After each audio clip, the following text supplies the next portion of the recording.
Students of class 8, welcome to online class English. Today's textbook, lesson 13, The Man Who Planted Trees. At first revision part 1, part 2 and learn part 3. So follow the board. So students, today's talks, lesson 13, The Man Who Planted Trees. The author is Jean Giono.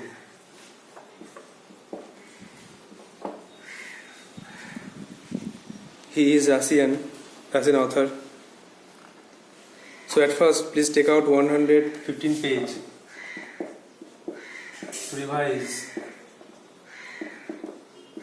part 1 and part 2 at first revision. Please revise that first, then learn part 3. So please take out, students, page 115.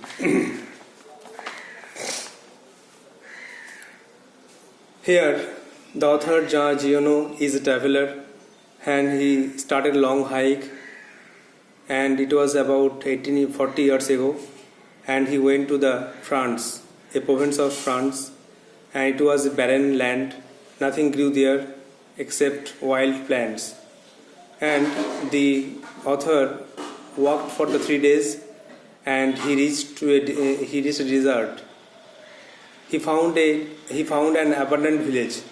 There was nobody, no life was there, and he used the last drop of his water, and he searched for water, but he found none. There was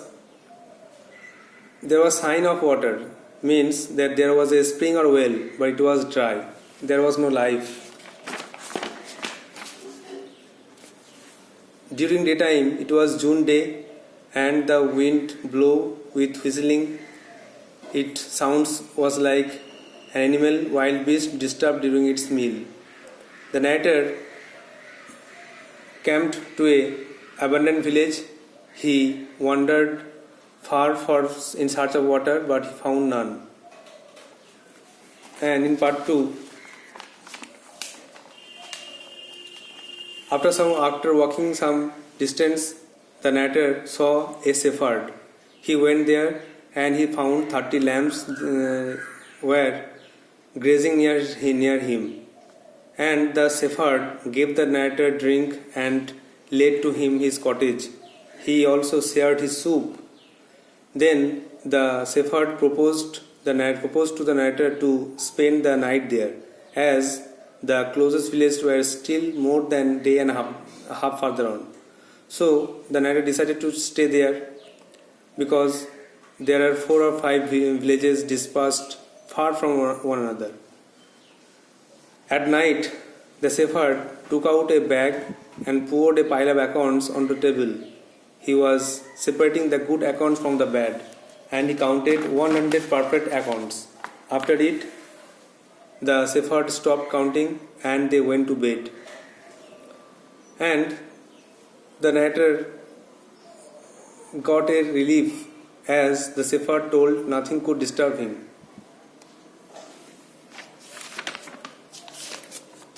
তাহলে আমরা the man who planted trees, একটা বিশেষ ব্যক্তি যিনি গাছ রোপণ করেছেন, এখান থেকে জানতে পারলাম যে লেখক প্রায় 40 বছর আগে একটা দীর্ঘ অভিযান করেছিলেন পাহাড়ের মধ্য দিয়ে, যেটা টুরিস্টদের কাছে অজানা। আর সেই পুরনো অঞ্চলে, যেখানে আল্পস পর্বতমালা একটা অঞ্চলের প্রবেশপথ হিসেবে কাজ করছে, সেখানে এটা ছিল একটা অনুর্বর একঘেয়ে জায়গা। কোনো ল্যাভেন্ডার বন্য ল্যাভেন্ডার গাছ ছাড়া কোনো বড় গাছ এখানে জন্মাতো না। লেখক এই দেশটা পার করে গিয়ে 3 দিন ধরে হাঁটছিলেন, আর হাঁটার পরে দেখলেন তিনি সম্পূর্ণ একা, নিঃসঙ্গ। তিনি একটা পৈতৃক গ্রামের পাশে তাঁবু খাটালেন। তিনি তার জলটা, যে শেষ জল বিন্দু ছিল, সেটা ব্যবহার করলেন। তারপরে তিনি আরও জল খুঁজতে চাইলেন, কিন্তু কোথাও জল পেলেন না। সেই পৈতৃক গ্রামের ভাঙা বাড়িঘরগুলো দেখে মনে হলো যে এক সময় এখানে একটা ঝর্ণা বা কুঁয়ো ছিল। হ্যাঁ, সেখানে একটা ঝর্ণা ছিল বটে, কিন্তু সেটা শুকনো, কোনো প্রাণের অস্তিত্ব সেখানে ছিল না। Next page. জুন মাসের দিনে জুন মাসের প্রচণ্ড রোদে যখন লেখক হাঁটছিলেন আশ্রয়হীন জায়গায়, তখন তিনি উপরে দেখতে পাচ্ছিলেন যে বাতাস একদম বাতাস শীষ দিয়ে প্রবাহিত হচ্ছে। এ সাউন্ড শুনে মনে হচ্ছে যেন একটা হিংস্র জন্তুকে তার খাবার সময় বিরক্ত করা হয়েছে। তারপরে লেখক তার তাঁবুটা সরাতে হয়েছিল, কারণ 5 ঘন্টা হাঁটার পরেও তিনি কোথাও জল দেখতে পাননি, আর কোনো কিছু দেখে আশা করতে পারেননি যে সেখানে জল আছে। নাও ইউনিট 2। সব জায়গায় একই শুষ্কতা, একই দৃঢ়তা, কাষ্ঠল গাছপালা। লেখক ভাবলেন দূরে একটা আকৃতি, একটা লোককে দেখতে পাচ্ছেন। আশা করে সেখানে ছুটে গেলেন আর দেখলেন এটা একটা মেষ পালক। সে 30টা ভেড়া তার কাছাকাছি চড়ছে, উত্তপ্ত মাঠে চড়ছে। সে লেখককে পানীয় দিলেন এবং তাকে ঘর নিয়ে গেলেন।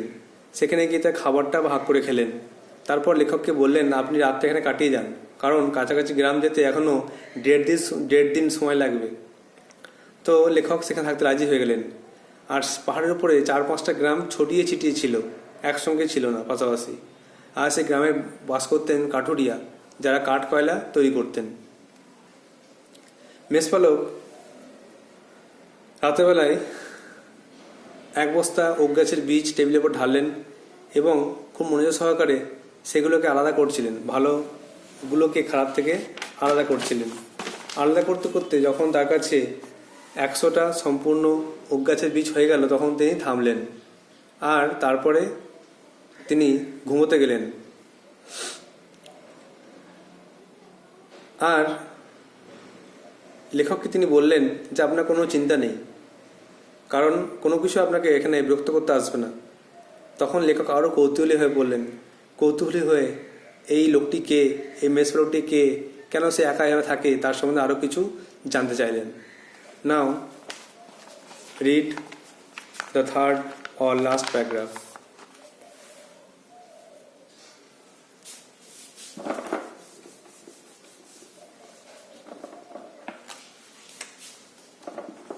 Now learn part 3,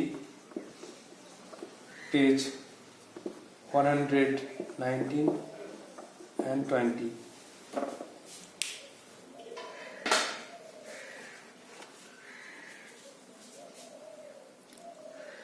Before going out the next day, পরের দিন ঘর থেকে বেরোনোর আগে, he soaked in a bucket of water, তিনি 1 বালতি জলে ওক গাছের বীজগুলোকে ভিজিয়ে রেখেছিলেন।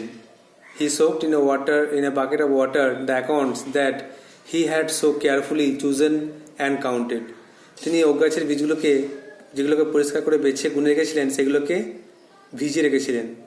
He carried an iron rod too, তার সঙ্গে একটা লোহার দণ্ডও ছিল, as a walking stick, হাঁটা লাঠি হিসেবে। He invited me to come along with him, তিনি আমাকে আমন্ত্রণ জানালেন যাতে আমি তার সঙ্গে যাই। তাহলে পরদিন ঘর থেকে বেরোনোর আগে ওই মেষপালক একটা বালতিতে ওক গাছের বীজগুলোকে, সেই যে 100টা ওক গাছের বীজ ভালোভাবে গুনে রেখেছিল, সেগুলোকে ভালোভাবে ভিজিয়ে নিয়েছিল। তারপরে বেরোনোর আগে একটা লোহার দণ্ড নিল হাঁটার লাঠি হিসেবে, আর লেখককে তার সঙ্গে যাওয়ার জন্য আমন্ত্রণ জানালেন। Having arrived at the place he had been heading for, সেই জায়গায় পৌঁছে গিয়ে, যে জায়গার উদ্দেশ্যে তিনি যেতে চাইছিলেন, he began to pound his iron rod into the ground, তিনি তার লোহার দণ্ডটা মাটিতে আঘাত করতে লাগলেন। This made a hole in which he placed an acorn, এর ফলে মাটিতে একটা গর্ত হলো, যে গর্ততে তিনি ওক গাছে একটা বীজ বা অ্যাকর্ন রাখলেন। and covered over the hole again, এবং সেই গর্তটা আবার চাপা দিলেন। He was planting oak trees, তিনি এভাবে ওক গাছ রোপণ করছিলেন। In this way he planted his 100 acorns with great care, এভাবে তিনি 100টা ওক গাছ যত্ন সহকারে রোপণ করলেন। এখানে কোশ্চেন আসে যে কেমন করে তিনি ওক গাছের বীজগুলো রোপণ করলেন। তো তিনি একটা আয়রন রড সঙ্গে নিয়েছিলেন, তাতে করে তিনি মাটিতে আঘাত করছিলেন এবং একটা গর্ত হচ্ছিল, তাতে একটা ওক গাছের বীজ বা অ্যাকর্ন রেখে সেটাকে আবার চাপা দিচ্ছিলেন। এইভাবে তিনি যত্ন সহকারে ওক গাছ রোপণ করেছিলেন। তাহলে সেই জায়গায় পৌঁছে গিয়ে লোহার দণ্ড দিয়ে মাটি খুঁড়ে সেখানে ওক গাছের বীজ রোপণ করছিলেন যত্ন সহকারে। 3rd paragraph. He told me that for 3 years now he had been planting trees in this solitary way. তিনি আমাকে বললেন যে 3 বছর ধরে তিনি এভাবে গাছ লাগিয়ে যাচ্ছেন, নিজেই একাই তিনি গাছ রোপণ করে চলেছেন। হি হ্যাড প্ল্যান্টেড 100,000, তিনি 100,000 গাছ রোপণ করেছেন। অফ দিস 100,000, এই 100,000 গাছ বা 1,00,000 গাছের মধ্যে 20,000 হ্যাড কাম আপ, এখানে 20,000 গাছ বেঁচে উঠেছে বা বেড়ে উঠেছে। তো তিনি লেখককে বললেন যে তিনি এইভাবে নিজেই 3 বছর ধরে একাই 3 বছর ধরে তিনি ওক গাছ লাগিয়ে চলেছেন। তিনি 100,000টা ওক গাছ রোপণ করেছেন। আর সেই 100,000 ওক গাছের মধ্যে মাত্র 20,000 গাছ বেড়ে উঠেছে। Next paragraph. It was at this moment, ঠিক সেই সময়ে, that I began to wonder about his age, আমি ভাবতে লাগলাম তার বয়স কত। যদি তিনি এত বছর ধরে গাছ লাগিয়ে যান একাই, তাহলে তার বয়স কত হবে। হি ওয়াজ ক্লিয়ারলি মোর দ্যান 50, তার বয়স দেখে মনে হচ্ছে 50-এর বেশি। 55 হি টোল্ড মি, তিনি বললেন 55, আমার বয়স 55। হিজ নেম ওয়াজ এলজিয়ার বাফিয়ার, তিনি বললেন তার নাম হচ্ছে Elzeard Bouffier. He had owned a farm in the plains, তার একটা খামার বাড়ি আছে সমভূমিতে তার একটা কুঠির বা খামার বাড়ি আছে। Where he lived most of his life, যেখানে তিনি বেশিরভাগটাই বসবাস করেছেন। He had lost his only son and then his wife, তিনি তার একমাত্র ছেলে তাকে হারিয়েছেন এবং তার স্ত্রীকেও হারিয়েছেন। He had retired into this solitude, তারপর তিনি নির্জন জায়গায় চলে গেছেন। Where he took pleasure in living slowly, সেখানে গিয়ে চুপচাপ আস্তে আস্তে বসবাস করছিলেন। With his flock of sheep, ভেড়ার পাল নিয়ে, অ্যান্ড হিজ ডগ, তার কুকুরকে নিয়ে। সব কিছু ছেড়ে দিয়ে তিনি নিজন জায়গায় চলে আসেন, সেখানে কুকুরকে নিয়ে ভেড়াকে নিয়ে বসবাস করেন। He had concluded that this country was dying for lack of trees, তিনি এই বলে শেষ করলেন যে এই দেশটা গাছের অভাবে মারা যাচ্ছে। হি অ্যাডেড দ্যাট, তিনি আরও বললেন, having nothing more important to do, এর থেকে বেশি তো কিছু করার নেই। He had resolved to remedy the situation, তিনি এই অবস্থার প্রতিকার করার জন্য দৃঢ়প্রতিজ্ঞ হয়েছিলেন। তাহলে লেখক ঠিক সেই সময়ে ভাবলেন তার বয়স কত হবে। তার বয়স নিশ্চয়ই 50-এর বেশি। তখন লোকটি বলেন, হ্যাঁ আমার বয়স 55। আর তার নাম হচ্ছে এলজেড বাফিয়ার। আর তার একটা সমভূমিতে খামার বাড়ি বা কুটির আছে, যেখানে সে বেশিরভাগ সময় বাস করেছে। আর সে তার একমাত্র ছেলে, তার স্ত্রীকে হারিয়েছে। তারপরে সে এই নির্জন জায়গায় চলে এসেছেন, যেখানে তিনি বাস করেন তার ভেড়ার পাল আর কুকুরকে নিয়ে। তারপর তিনি আরও বললেন যে এই দেশটা গাছের অভাবে মারা যাচ্ছে, তো তিনি এর প্রতিকার করতে চান। তিনি গাছ লাগাতে চান এবং গাছ লাগিয়ে এই জায়গাটার উপর পাল্টাতে চান, পুরো সবুজ করে দিতে চান। We parted the next day, পরের দিন আমরা একে অপরের কাছ থেকে বিদায় নিলাম। দ্য নেক্সট ইয়ার, তার পরের বছরে, দ্য ওয়ার কেম, যুদ্ধ হলো।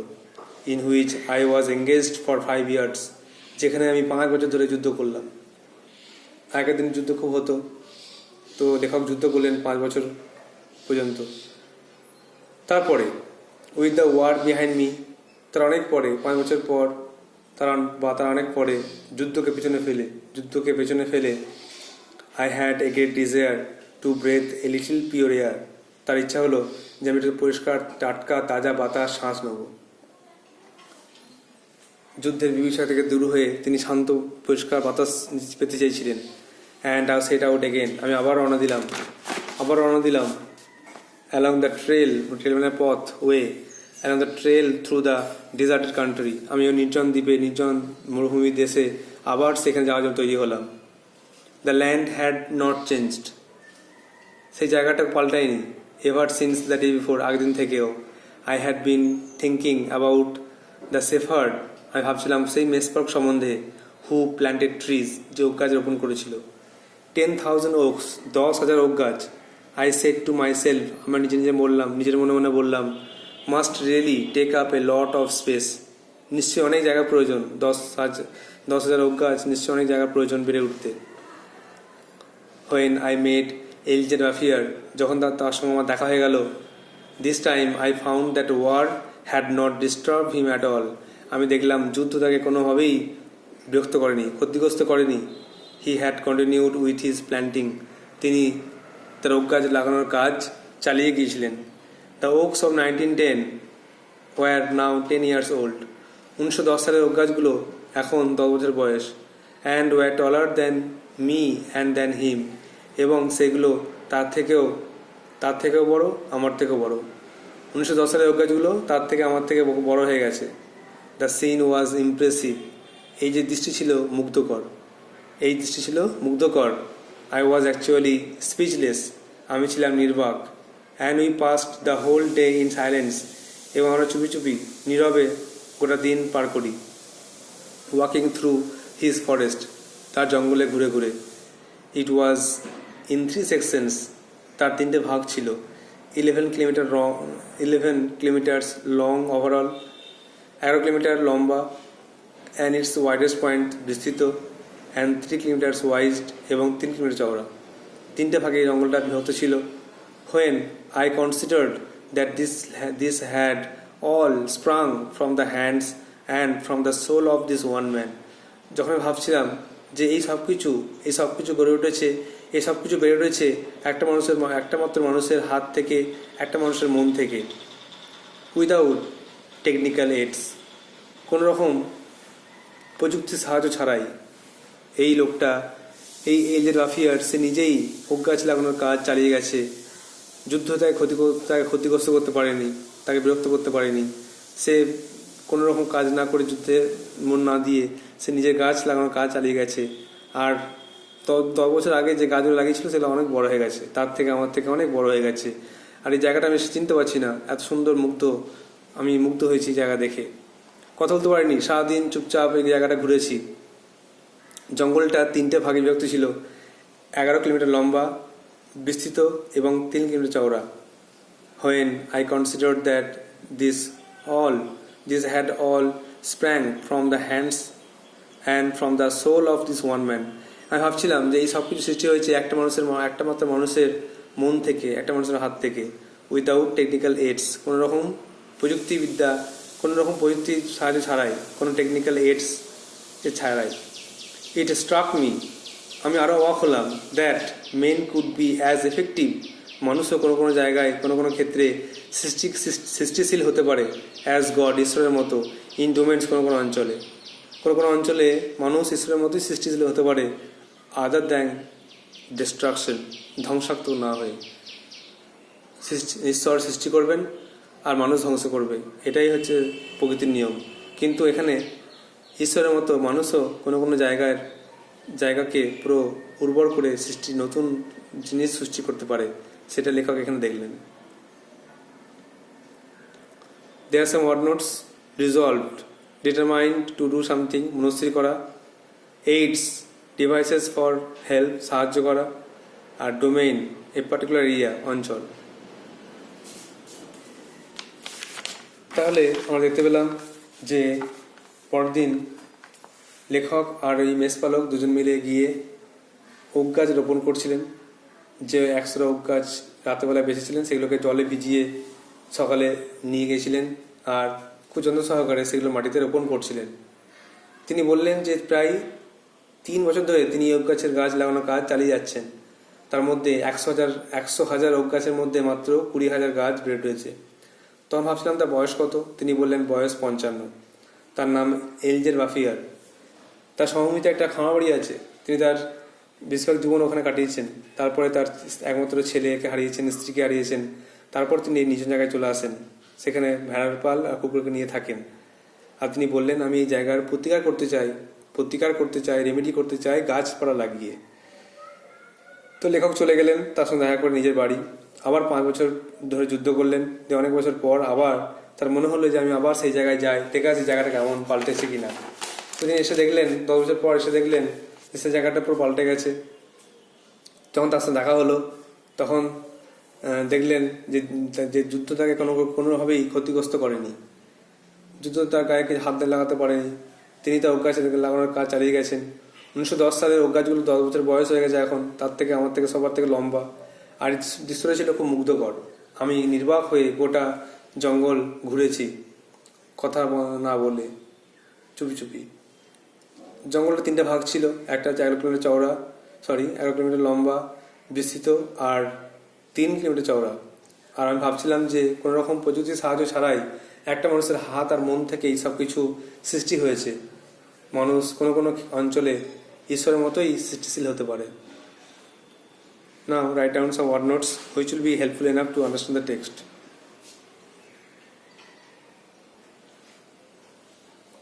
Look, these are some 15 word notes which will be helpful enough to understand the text. At first, soaked, ভিজিয়ে রেখেছিল, steeped.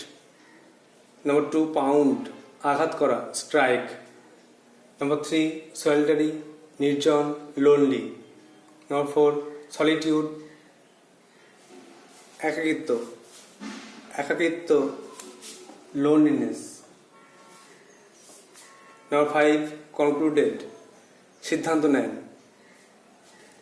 Number 6, resolved, মনস্থির করলেন, decided. আর concluded, সিদ্ধান্ত নেন, come to a decision. Number 7, remedy, প্রতিকার করা, solve. Number 8, parted, পৃথক পথে গিয়েছিলেন, আলাদা হয়ে গেছিলেন. Number 9, trail, পথ বা ট্র্যাক. Number 10, impressive, চিত্তাকর্ষক, ইন্টারেস্টিং বলতে পারো.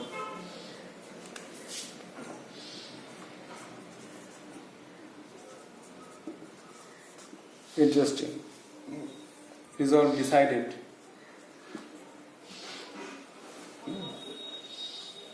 Number 11, considered, ভেবেছিলাম বা বিবেচনা করেছিলাম, thought. Number 12, sprung, বেড়ে উঠেছিল. Number 13, soul, মানে মন, মাইন্ড. আর Number 14, aid, সাহায্য, হেল্প. আর Number 15, domain, DOMAIN, domain, এলাকা বা area. So students, you have to write down these word notes in your copy and memorize it and read the text again and again to prepare it. I hope you will do so. So that's all for today. Thank you.